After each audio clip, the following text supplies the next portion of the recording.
الحمد لله حمدا كثيرا طيبا مباركا فيه مباركا عليه كما يحب ربنا ويرضى، والصلاة والسلام على نبينا وحبيبنا المجتبى، أما بعد، فأعوذ بالله السميع العليم من الشيطان الرجيم من همزه ونفخه ونفثه. بسم الله الرحمن الرحيم.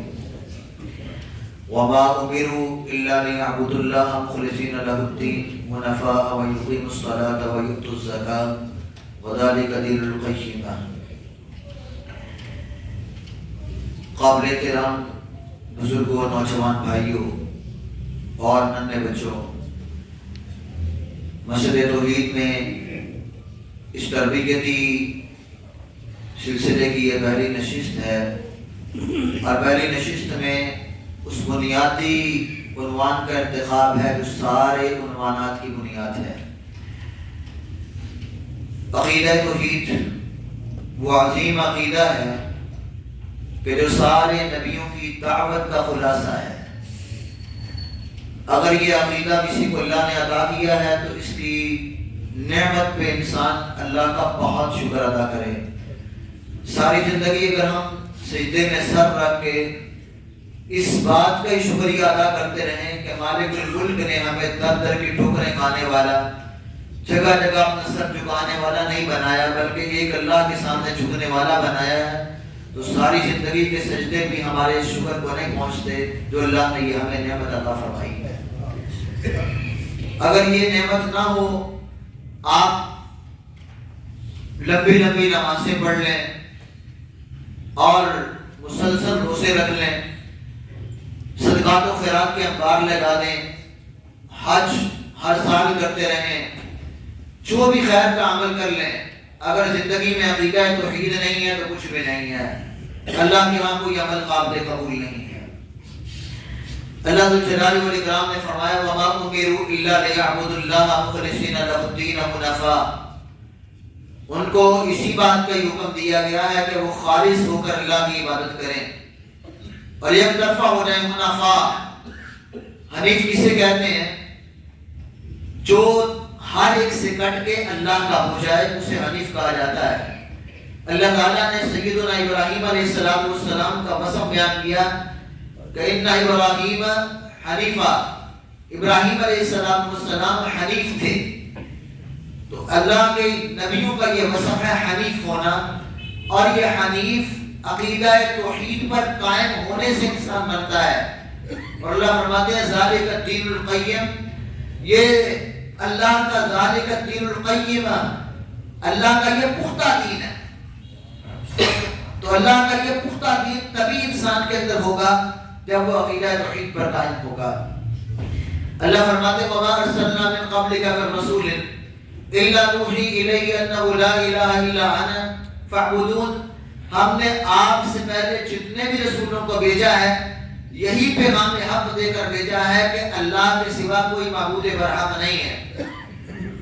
اللہ کے سوا کسی اور کی عبادت اور اللہ کے ساتھ کسی کو شریک ٹھہرانا یہ بالکل بھی انسان کی زندگی میں نہیں ہونا چاہیے۔ یہ عقیدہ توحید کی دعوت ہے۔ رسول کائنات علیہ سید و تسلیم کی ہم زندگی کو دیکھتے ہیں تو آپ نے اس عقیدے کی اہمیت کو بہت واضح کیا۔ قرآن مجید اس عقیدے کی دعوت سے بھرا پڑا ہے۔ احادیث طیبہ میں اس کی بڑی تفاصیل ہے۔ تو ظاہری بات ہے کہ ایک درس اور ایک خطبے کی بات نہیں ہے۔ اگر ہم قرآن مجید میں اللہ کی توحید کے آیات کو لینا چاہیں تو کئی دروس اس پر مشتمل ہو سکتے ہیں، مہینے بیت جائیں لیکن اللہ کی توحید کا درس ختم نہیں ہوتا۔ تو آج کے درس میں ہم کچھ باتیں سیکھنے کی کوشش کریں گے۔ سب سے پہلی بات تو یہ ہے کہ ہر انسان کو اپنے عقیدے کا جائزہ لینا ہے، اپنے عقیدے کا، کہ میں کس عقیدے پر کھڑا ہوں، کس عقیدے پر، اور وہ عقیدہ جس پر میں کھڑا ہوں اللہ کے قرآن کے مطابق ہے کہ نہیں ہے، رسول اللہ صلی اللہ علیہ وسلم کی سنت کے مطابق ہے کہ نہیں ہے۔ اگر ہمارا عقیدہ اللہ کی جلالی والاکرام کے بتائے ہوئے ہوئے اصول اور ضابطوں پر نہیں ہے، پیغمبر کی بتائی ہوئی تعلیمات کے مطابق نہیں ہے، پھر اپنے عقیدوں کی اصلاح کرنی ہے۔ اگر عقیدہ صحیح نہیں تو عمل قابل قبول نہیں۔ اللہ تعالیٰ نے اپنے نبی کو داعی بنا کر بھیجا، وَدَاعِيًا إِلَى اللَّهِ بِإِذْنِهِ وَسِرَاجًا مُنِيرًا۔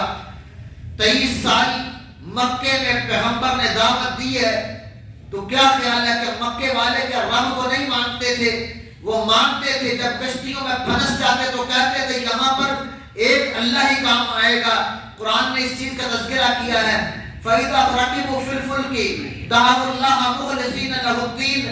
جب وہ کشتیوں میں پھنس کے سوار ہوتے، وہاں پر پھنسے ہوتے تو خالص اللہ کو پکارا کرتے تھے۔ فَإِذَا رَكِبُوا فِي الْفُلْكِ دَعَوُا اللَّهَ مُخْلِصِينَ لَهُ الدِّينَ۔ خالص اللہ کو پکارتے، وہ اللہ کو مانتے تھے۔ تو پھر پیغمبر دعوت کس چیز کی لے کے آئے؟ کیا وہ حج نہیں کرتے تھے؟ حج کرتے تھے۔ کیا وہ صدقات و خیرات نہیں کرتے تھے؟ بیت اللہ کو تعمیر کس نے کیا تھا؟ کیا تو وہ طواف نہیں کرتے تھے؟ اس کے باوجود قرآن نے انہیں مشرک بھی کہا ہے، قرآن نے کافر بھی کہا ہے۔ رب کو ماننے کے باوجود وہ مشرک کیسے ہو گئے؟ شرک کیسے آ گیا؟ 13 سال پیغمبر کائنات نے کیا دعوت دی؟ یہ ساری باتیں مجھے اور آپ کو سمجھنی ہے۔ رسول اللہ صلی اللہ علیہ وسلم نے اس دعوت کو بنیاد بنایا، لا الہ الا اللہ، اللہ کے سوا کوئی معبود برحق نہیں ہے۔ سیدنا علی رضی اللہ عنہ کو اہل خیبر کی طرف بھیجا تو کہا سب سے پہلے اول ما ندعوہم الیہ ان یعبدوا اللہ ولا یشرکوا بہ شیئا، سب سے پہلے اللہ کی توحید کی دعوت دینی ہے۔ معاذ بن جبل رضی اللہ عنہ کو یمن بھیجا، کہا معاذ میری دعوت کا آغاز اللہ کی توحید سے ہے۔ کیوں؟ وَلَوْ أَشْرَكُوا لَحَبِطَ عَنْهُمْ مَا كَانُوا يَعْمَلُونَ۔ جو آدمی شرک کرتا ہے، اس کی نمازیں، اس کے روزے، اس کے صدقات، اس کے خیرات، اس کی سجدے، اس کی دعائیں، اس کی تہجدیں، اس کے خدمت خلق کے سارے معاملات، وہ چاہے معاشرے میں اخلاق کے اعلیٰ معیار پہ ہو، دنیا داری میں لوگوں سے اس نے سلوک کرنے والا ہو، سچ بولنے والا ہو، رویے اچھے ہو، خاندانوں کو ملانے والا، حق عدل کے فیصلے کرنے والا، تہجدیں پڑھنے والا، لمبے لمبے سجدے، دعوت دین کا کام کرنے والا، لیکن اگر عقیدہ وہ نہیں ہے جو عقیدہ قرآن نے دیا ہے، عقیدہ وہ نہیں ہے جو سنت میں موجود ہے، رسول اللہ صلی اللہ علیہ وسلم کا دیا ہوا عقیدہ نہیں ہے، اللہ فرماتے ہیں وَلَوْ أَشْرَكُوا لَحَبِطَ عَنْهُمْ مَا كَانُوا يَعْمَلُونَ۔ سارے عمل اللہ ضائع کر دے گا۔ قرآن کا دوسرا مقام اللہ فرماتے ہیں وَقَدِمْنَا إِلَى مَا عَمِلُوا مِنْ عَمَلٍ فَجَعَلْنَاهُ هَبَاءً مَنثُورًا۔ ان کے جتنے بھی اعمال ہوں گے ہم آئیں گے ان کے اعمال کے پاس، تو جس طرح آندھیوں میں راکھ اڑ کے رہ جاتی ہے اور مٹی جو دھول ہوتی ہے وہ دور دور تک بکھر جاتی ہے، اس طرح ہم ان کے اعمال کا ستیہ ناش کر دیں گے، کچھ نہیں بچے گا ان کے اعمال کا۔ اللہ نے یہ نہیں کہا کہ عمل نہیں کرتے، کہا ہم ان کے اعمال کی طرف آئیں گے، ہم ان کے سارے اعمال کو ضائع کر دیں گے۔ اس لیے محترم بھائیوں، ہمیں اپنے عقیدے کو سمجھنا ہے کہ ہم کس عقیدے پر قائم ہیں۔ آئیے ہم عقائد کی 5-6 باتوں پر غور کرتے ہیں۔ ساری باتیں تو نہیں ہیں لیکن چند باتیں جو مجھے اور آپ کو بہت غور کرنی چاہیے۔ سب سے پہلی چیز، اپنے اللہ کے بارے میں ہمیں معلوم ہونا چاہیے کہ میرا اللہ کے بارے میں عقیدہ کیا ہے۔ جو شخص اللہ کو مانتا ہی نہیں ہے، دہری ہے، اس کے تو کفر میں کوئی شک نہیں ہے، جو اللہ کے وجود کو نہیں مانتا۔ لیکن کتنے لوگ ایسے ہیں جو اللہ کے وجود کو مانتے ہیں لیکن اپنی سوچ اور عقل کے ساتھ۔ عقل کیا لاتے ہیں؟ اللہ کہاں ہے؟ سب سے میرا یہ تربیتی نشست ہے، میرا سوال ہے کہ اللہ کہاں ہے؟ عرش پہ ہے۔ کیا ہر مسلمان کا یہی عقیدہ ہے؟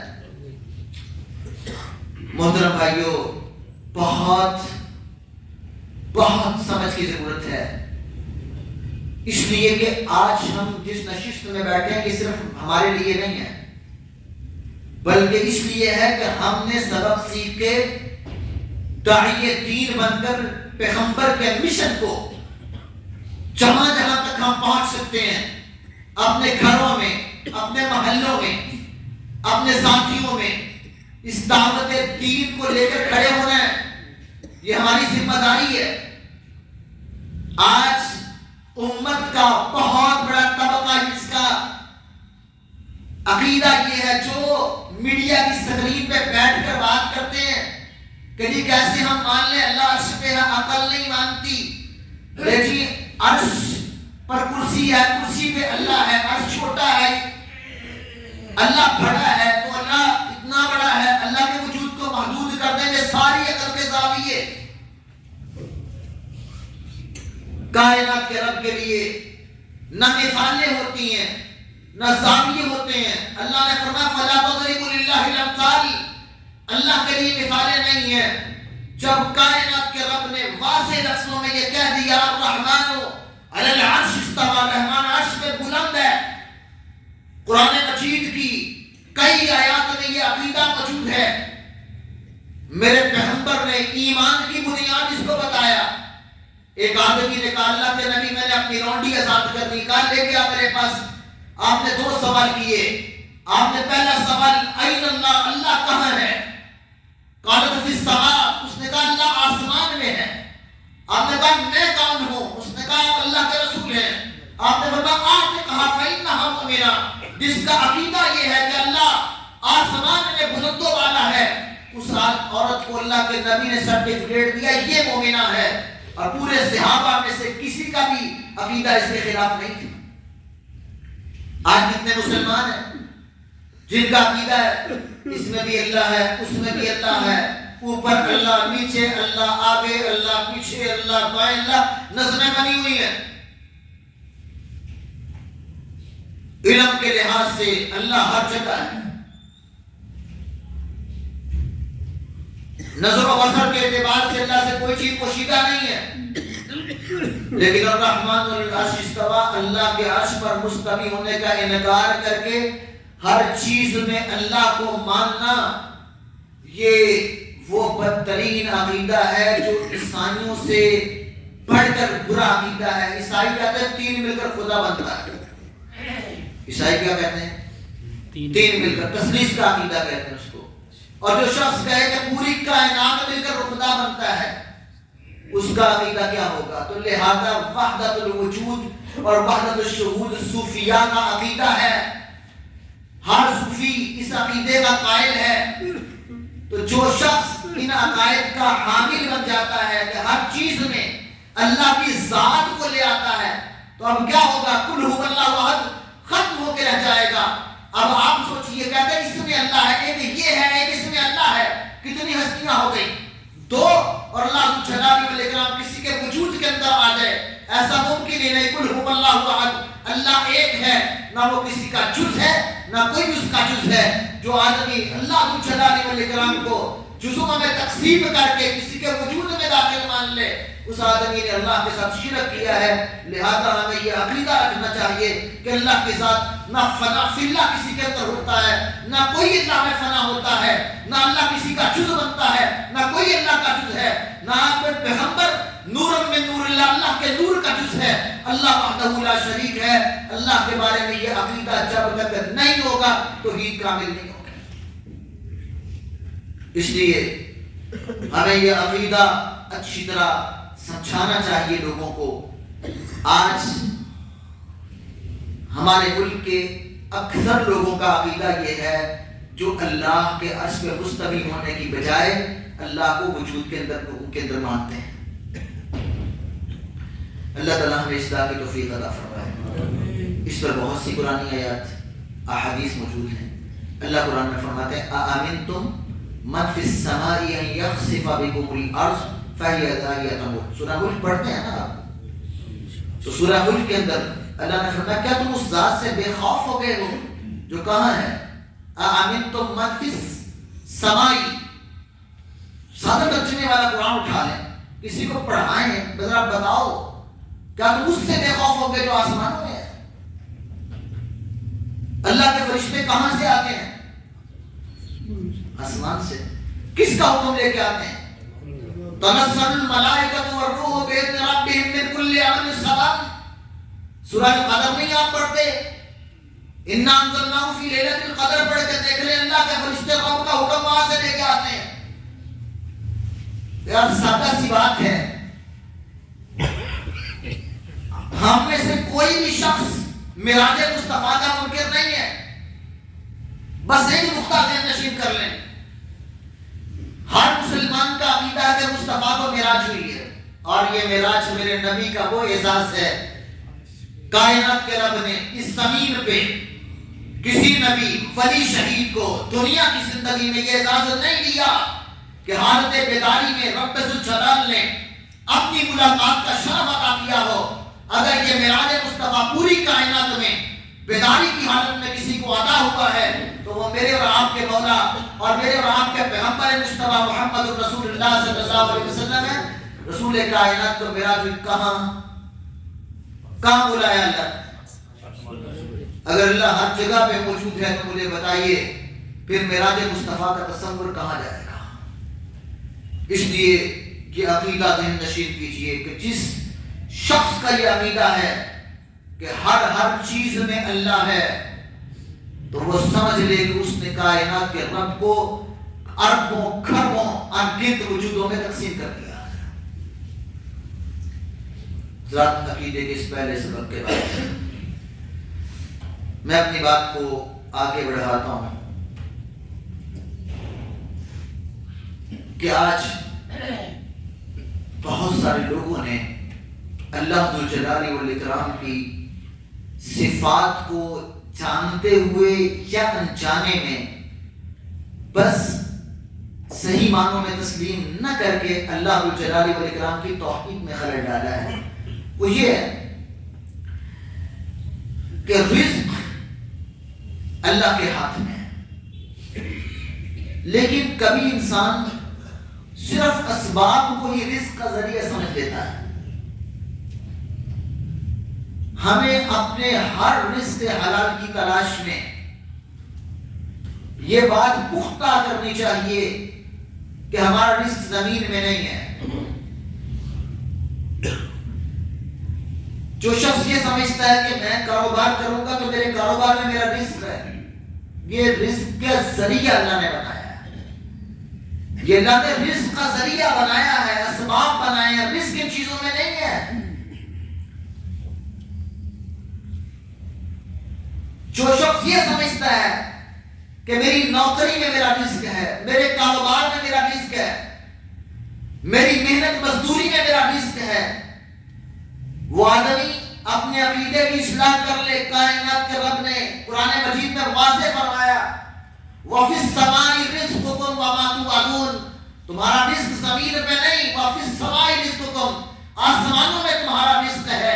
اور اللہ ذوالجلال والاکرام نے جو رزق انسان کی زندگی میں لکھ دیا ہے، صحیح بخاری کی حدیث ہے، جب 4 ماہ کا انسان ہوتا ہے ماں کے پیٹ میں اللہ فرشتہ بھیجتے ہیں، وہ فرشتہ اس کا رزق لکھتا ہے کہ زندگی میں اس کا رزق اللہ نے کیا طے کیا ہے۔ جو کائنات کے رب نے رزق ابھی یہ زمین پہ آیا بھی نہیں تھا اس وقت فرشتے کو بھیج کر لکھ دیا تھا، بتائیے وہ رزق کے فیصلے کہاں سے تھے؟ تو پھر کوئی آدمی نماز میں سستی کرتا ہے، والدین کی خدمت میں سستی کرتا ہے،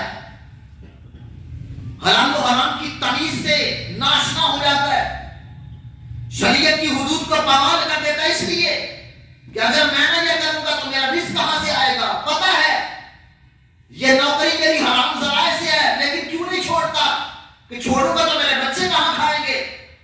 ایک آدمی کو پتہ ہے کہ میں جو کاروبار کر رہا ہوں یہ مشکوک کاروبار ہے، میرے نبی نے کہا تھا داما یوریکو کا علامہ کا یوریکو کا شک والی چیزوں کو چھوڑ، یہ کیوں نہیں چھوڑتا؟ ذہن میں تصور یہ ہے کہ چھوڑوں گا تو کھانا پینا کہاں سے؟ اس نے عقیدہ یہ بنا دیا کہ میرا رزق یہاں پہ ہے، یہ باطل عقیدہ ہے۔ اللہ فرماتے ہیں وَفِي السَّمَاءِ رِزْقُكُمْ وَمَا تُوعَدُونَ، تم چھوڑ کر دیکھو ہماری نعمتوں کو اترتا ہوا دیکھو۔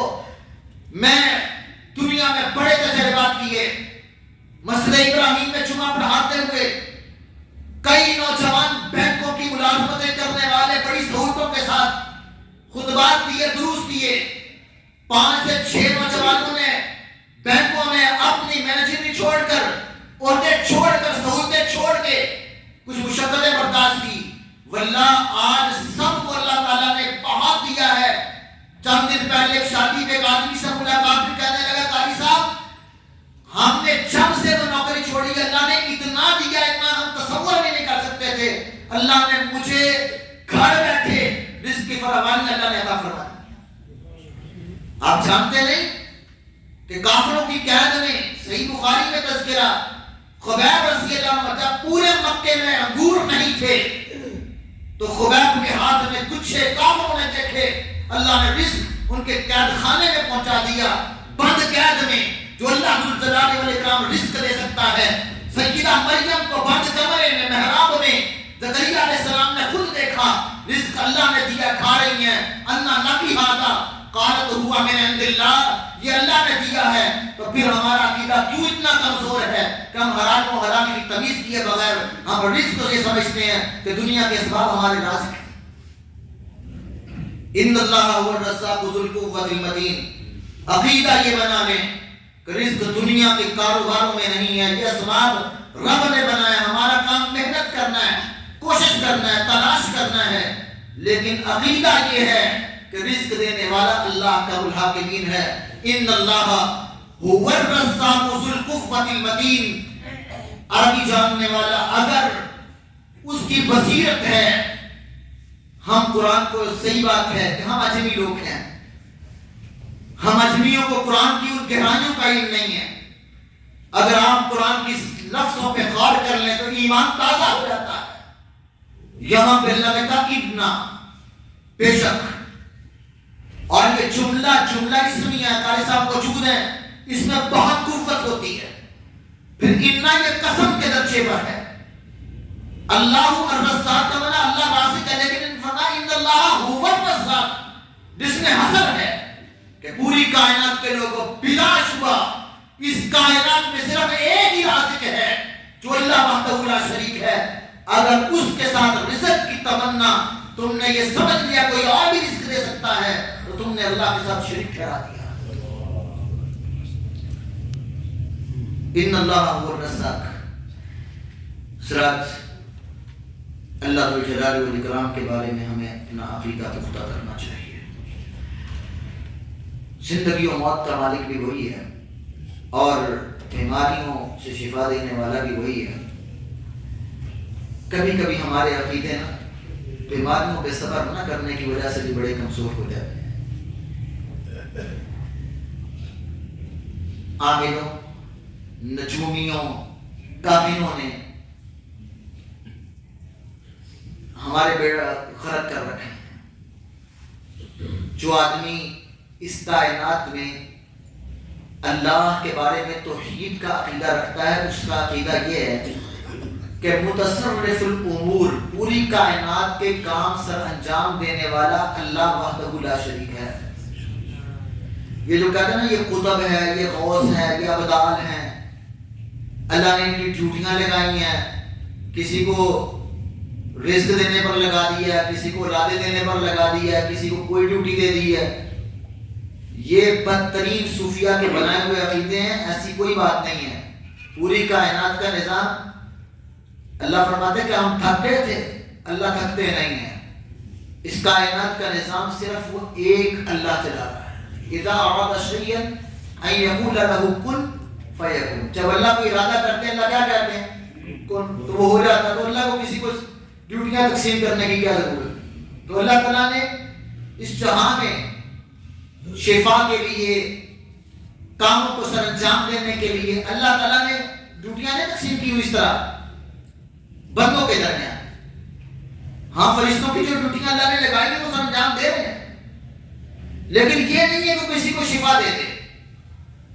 اور یہ جہاں کا نظام ستاروں کے ساتھ نہیں چل رہا کہ فلاں ستارہ پارے سے برسائے گا فلاں ستارہ گردش میں آئے گا تو آپ کی قسمتیں بدل جائیں گی. لیکن ہم اخبارات میں کیا پڑھتے ہیں جی ہم بتائیں گے آپ کا اس ہفتے کا سارا نظام ستاروں کی گردش کے ساتھ کس کا ستارہ روشن ہوگا کس کا ستارہ بجھے گا کس کا ستارہ گردش میں ہے.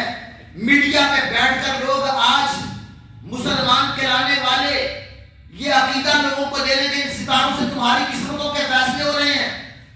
اور پھر اخبارات میں روزانہ آج آپ کا ہفتہ کیسے گزرے گا یہ غیر کی خبریں دے رہے ہیں، اور ستاروں پر اعتماد ہے، یہ کاہن نجومی ستاروں کی گردشوں سے حساب کتاب لگانے والے، غیر کا دعویٰ کرنے والے، یہ جفار، یہ رمار، یہ لکیریں کھینچ کے غیر کی خبریں دینے والے، جو شخص بھی میں بعض ایسے لوگوں کو بھی ان کی باتیں سنتا ہوں، پہلی صف کے نمازی ہوتے ہیں، بظاہر توحید کا نام لینے والے ہوتے ہیں، گھر میں جنات اسیر نے بسیرا کر لیا، بیماریاں جان نہیں چھوڑتی، تنگ آ گئے ہیں، کسی کے کہنے پر کنیوز کے در اپنے ایمان کا بیڑا غرق کرتے ہیں، پھر کہتے ہیں وہاں گئے تھے تو شفا مل گئی ہے، یہ سمجھا کہ وہ شفا وہاں سے ملی ہے، عقیدے کا بیڑا غرق ہو گیا۔ پیغمبر کائنات نے کہا تھا، ایک صبح اللہ کے پیغمبر صلی اللہ علیہ وسلم صحابہ کے ساتھ ہیں، رات بارش ہوئی، اللہ کے نبی پر اللہ نے وحی بھیجی،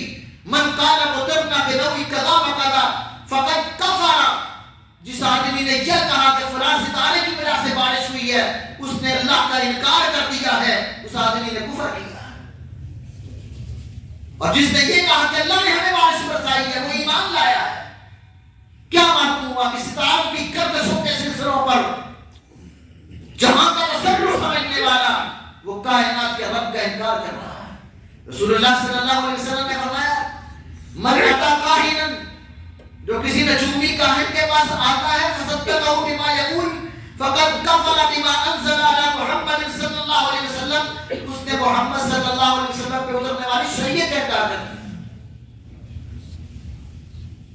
تو جو لوگ یہ کہیں فلاں نے بتایا میرا ستارہ گردش میں ہے، آج اخبارات میں روزانہ شائع کریں، ٹی وی پہ بیٹھ کر ایسے عامل بیٹھ کر دعوے کریں، اور غیب کی یہ ساری باتیں اللہ فرماتے ہیں قُلْ لَا يَعْلَمُ مَنْ فِي السَّمَاوَاتِ وَالْأَرْضِ الْغَيْبَ إِلَّا اللَّهُ، اے پیغمبر اعلان کریں اس زمین میں اور آسمان میں اللہ کے سوا کوئی غیب نہیں جانتا، نہ کوئی جن، نہ کوئی فرشتہ، نہ کوئی انسان، نہ کوئی حیوان، کوئی بھی نہیں،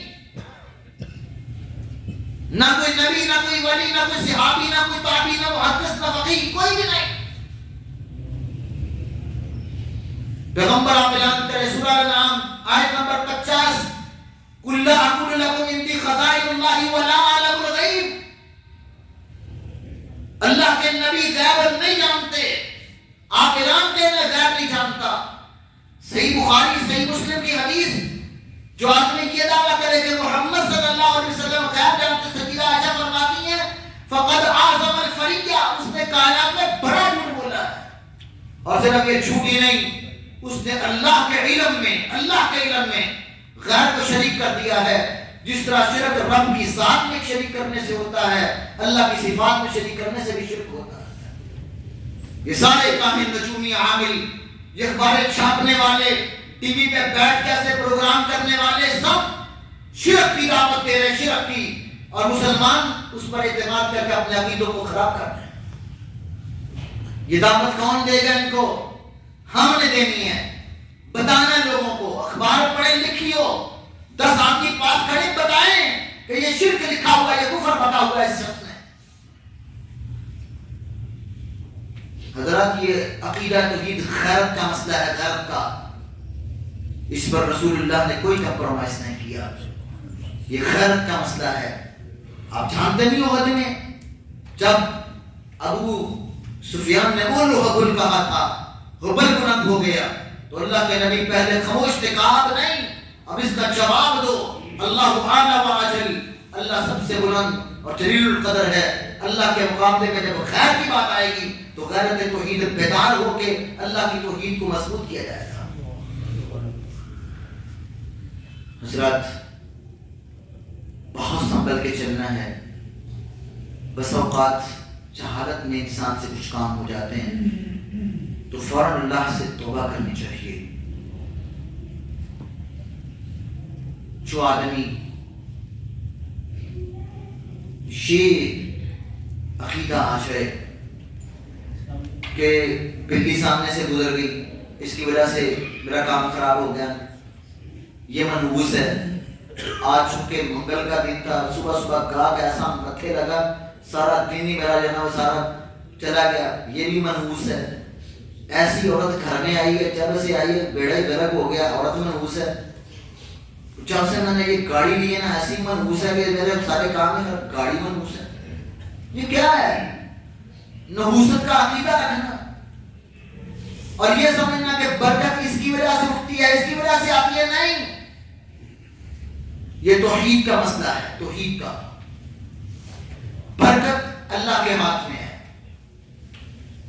جس کو چاہے متبرک بنا دے، جس کو چاہے برکت سے خالی کر دے. جو ہم کسی پہ لام ٹام کرتے ہیں لعنت، تو لعنت کا مطلب کیا ہوتا ہے؟ کہ اللہ کی رحمت اور برکت سے خالی ہو جانا. اللہ کے رسول صلی اللہ علیہ وسلم اس کو بہت ناپسند کرتے تھے. لیکن جب کسی کے ذہن میں ایسا عقیدہ آ جائے کہ فلاں چیز کی نحوست ہے، اس کا عقیدہ آ جائے، رسول اللہ صلی اللہ علیہ وسلم نے فرمایا لا حد ولا طیرہ، کسی چیز میں نحوست نہیں ہے. جب ایسی آئے تو انسان کہے ولا الہ خیر لا خیر الا خیرک ولا خیر الا خیرک ولا الہ غیرک. اللہ جو خیر ملتی ہے وہ تیری طرف سے ملتی ہے، ولا خیر الا خیرک، جو نقصان ہے وہ تیری طرف سے ہے، ولا الہ غیرک، تیرے سوا کوئی معبود نہیں ہے. یہ تین کلمات اللہ کے نبی نے سکھائے ہیں کہ جب بھی کسی کے ذہن میں یہ عقیدہ آ جائے کہ اس عورت کی وجہ سے، اس گھر کی وجہ سے، اس گاڑی کی وجہ سے، اس مکان کی وجہ سے، اس کام کی وجہ سے، اس انسان کی وجہ سے میرے اندر نحوست آ گئی ہے، فرمایا وہ آدمی یہ کہے اللہم لا خیر الا خیرک، اللہ خیر تیری عنایت کرتا ہے، ولا خیر الا خیرک، دنیا کی کوئی چیز مجھے نقصان نہیں دے سکتی، ولا الہ غیرک، تیرے سوا کوئی معبود برحق نہیں. اس لیے کوئی آدمی اگر چیزوں میں نفع نقصان کی امید رکھتا ہے تو اس نے اللہ کے ساتھ شرک کا دروازہ کھول دیا ہے. اور ہمارے معاشرے میں یہ کام ہے، بہت عام چیز ہے کہ لوگ بلی کو منحوس، سفر کو منحوس، فلاں دن کو منحوس، لوگوں کو منحوس، ایسے جو نہ باتیں عقیدہ توحید کے خلاف ہیں. برکت اللہ کے پاس ہے. صحیح حدیث میں رسول اللہ صلی اللہ علیہ تحیت و تسلیم، میں اپنی باتوں کو سمیٹنے کی طرف بڑھوں. رسول کائنات علیہ تحیت و تسلیم حنین سے واپس لوٹ رہے ہیں. نئے نئے کچھ مسلمان ہوئے ہیں. کہنے لگے اللہ کے رسول صلی اللہ علیہ وسلم مکے والے جب نکلتے تھے نا تو وہ کسی درخت کو متبرک بنا لیتے تھے، متبرک، اور اس پہ اپنے ہتھیار، اپنا اسلحہ، اپنی چیزیں لٹکاتے. اور اس کا ایک بیری کا درخت ہوتا تھا، اس کو ذات انواد کہتے تھے، ذات انواد. تو اللہ کے نبی ہمارے لیے بھی اجعل لنا ذات انواد، ایک کوئی درخت ہی بنا دے ہمارا جس پر ہم اپنے ہتھیار لٹکا کے ہم اس درخت سے تبرک لیں. آج لوگ جاتے ہیں نا درگاہوں پہ، آستانوں پہ، وہاں کا نمک متبرک ہے، وہاں کی تقسیم ہونے والی چیزیں متبرک ہیں، پھر لا کے دیتے چلو تھوڑی تھوڑی لے لو. کہتے جناب بس آپ آئے تو بس برکت ہی ہوگی، تمہیں کیا پتا اس کے آنے سے برکت ہوئی ہے کہ اللہ نے برکت دی ہے. کسی کے بارے میں حق نہیں کہنا. ہاں اللہ نے کہا، اللہ کے رسول نے کہا ان البرکۃ مع اکابرکم، جہاں بزرگ ہوتے ہیں اللہ نے اس میں برکت رکھی ہے. برکت تمہارے بزرگوں کے ساتھ ہے، لیکن برکت دیتا کون ہے؟ اللہ دیتا ہے. لیکن یہ نہیں کہ بزرگ نے برکت دی ہے. لیکن ہم متبرک سمجھ لیتے ہیں فلاں بزرگ کی وجہ سے یہاں پہ برکتیں ہیں، نمک میں، مٹی میں، فلاں چیز میں، فلاں میں، وہاں کی تسبیحوں میں، دھاگوں میں، چھلوں میں، کڑوں میں، پھر نگوں میں. یہ نگ پہنو گے یہ بیماری دور، یہ نگ پہنو گے فلاں چیز دور، یہ چھلا پہنو فلاں چیز دور. حضرت ذہن نشین کر لیجئے، یہ وہ چیزیں ہیں جو آدمی ان چیزوں کو متبرک سمجھتا ہے. ایسے عقیدے کا اظہار کچھ نئے نئے مسلمانوں نے جہالت میں یہ کر دیا. تو اللہ کے نبی نے کیا کہا تھا؟ انتم تقولون کما قال اصحاب موسیٰ، کیا تم مجھے ایسی بات کہنا چاہتے ہو جو قوم موسیٰ کے لوگوں نے کہی تھی؟ کیا کہی؟ قرآن نے تذکرہ کیا، آپ نے ابھی آیت پڑھی اجعل لنا الہا کما لہم آلہہ قال انکم قوم تجہلون. فرمائیے جو تم کہہ رہے ہو کہ ہمارے لیے بیری کا درخت مقرر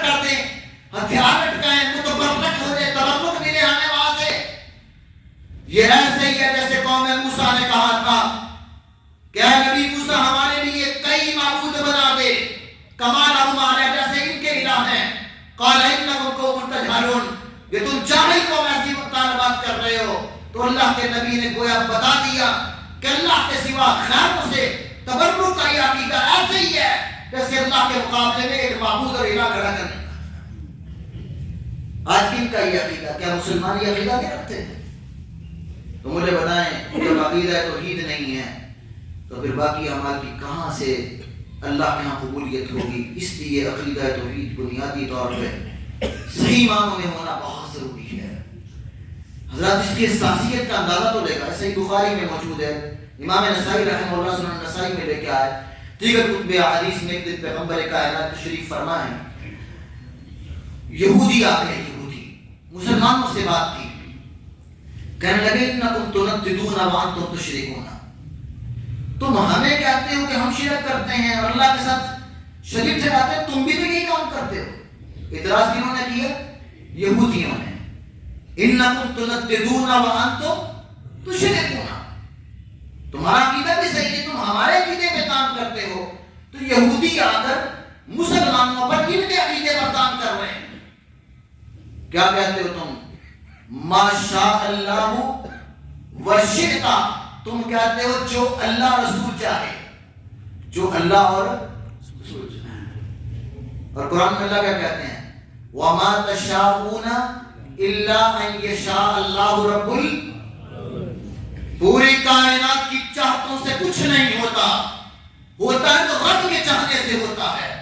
اور تم رب کی چاہت میں اپنے نبی کو شامل کرتے ہو. اگر ہم نے نبی کو رب کے ساتھ شامل کیا تو ہمیں مشرک کہتے ہو. تم بھی تو نبی کی چاہت کو اور رب کی چاہت سے ملا رہے ہو. صحابہ نے آ کر نبی سے بات کی, پیغمبر نے کہا صحابہ سن لو, تم نے تو شرکیہ سوچ سے نہیں کہا, لیکن میں تمہیں نبی کہتا ہوں کہ تم نے شرک کے شائبے سے بھی بچنا ہے. تم کہو ما شاء اللہ ثم ما شاء محمد صلی اللہ علیہ وسلم. ما شاء اللہ و شاء محمد نہیں کہنا جیسے ہم کہتے ہیں اللہ نبی وارث, اللہ رسول چاہے. کہا نہیں, تم کہو جو اللہ چاہے, پھر نبی کی چاہت بھی رب کی چاہت کے تابع ہے. ایسے کہا کرو. پیغمبر نے الفاظ تبدیل کروا دیے, جہاں لفظوں سے بھی شرک کا شائبہ آتا ہو آپ نے فرمایا یہ لفظ بھی استعمال نہیں کرنا. یہ حساسیت ہے سعیدے کی. عبداللہ بن مسعود رضی اللہ تعالیٰ عنہ کو کسی نے کہا کہ تیرے گھر میں بسکٹ کا اوکا نہیں. بیوی کو دیکھا, کہا کس لیے؟ کہا بیماری سے, کہا توڑ دیا اس کو. کہا یہ دھاگے کچھ نہیں کرتے, شفا دینے والے اللہ کا. آج لوگ نظر بد سے دھاگے کروا لیتے ہیں, آنکھ پہ پھنسی نکل رہی دھاگوں پہ گرے لگوا لیتے ہیں. یہ کون سا طریقہ ہے؟ اور آدمی دھاگوں پر اعتماد کر لے. حضرات نہیں, اپنے توکل کو مضبوط کیجیے, صرف ایک اللہ پہ توکل کرنا, یہ عقیدہ توحید ہے. انسان کو عقیدہ توحید کی بہت ساری بنیادوں پر سمجھنا چاہیے. صرف دو اختصار سے بنیادیں عرض کر دوں, ایک تو دعا کا مسئلہ اور ایک عمل کا مسئلہ. بس اپنے دو گزارشات پر بغیر عقیدہ توحید کی بہت سی بنیادیں, کافی وقت بھی ہو رہا ہے, میں صرف دو بنیادیں عرض کروں گا اور بڑی اہم ہیں. حضرات ایک تو ہمارے ہاں بعض لوگ دعائیں صحیح نہیں کرتے, اور یہ مسئلہ بھلا کیا ہے؟ لا علمی کا. آپ فقہ حنفی کو پڑھ کے دیکھ لینا, فتاوی عالمگیری میں لکھا ہوا ہے کہ بحق نبی, بحق علی, بحق فاطمہ, یہ اس طرح کی دعا کرنا یہ کفر ہے. یہ فتاوی عالمگیری میں لکھا ہوا ہے, کیونکہ اللہ پر کسی کا حق اس طرح جتانا یہ ہے ہی نہیں. اللہ کسی کا کوئی مجبور نہیں ہے, تو لہذا کرنا کہ اللہ بحق نبی, بحق فاطمہ, بحق علی ہمیں یہ عطا فرما دے. حضرات یہ کسی کا کوئی اللہ پر حق نہیں ہے. اللہ ذوالجلال والاکرام سے دعا کرتے ہوئے وسیلے واسطے اس طرح نہیں ڈالنے. پھر ہمارے ہاں بعض لوگ کہہ دیتے ہیں کہ اللہ فلاں کے وسیلے, فلاں کے واسطے ہمیں یہ عطا فرما دے. یہی تو مشرکین عرب کرتے تھے. وہ کہتے تھے ما نعبدهم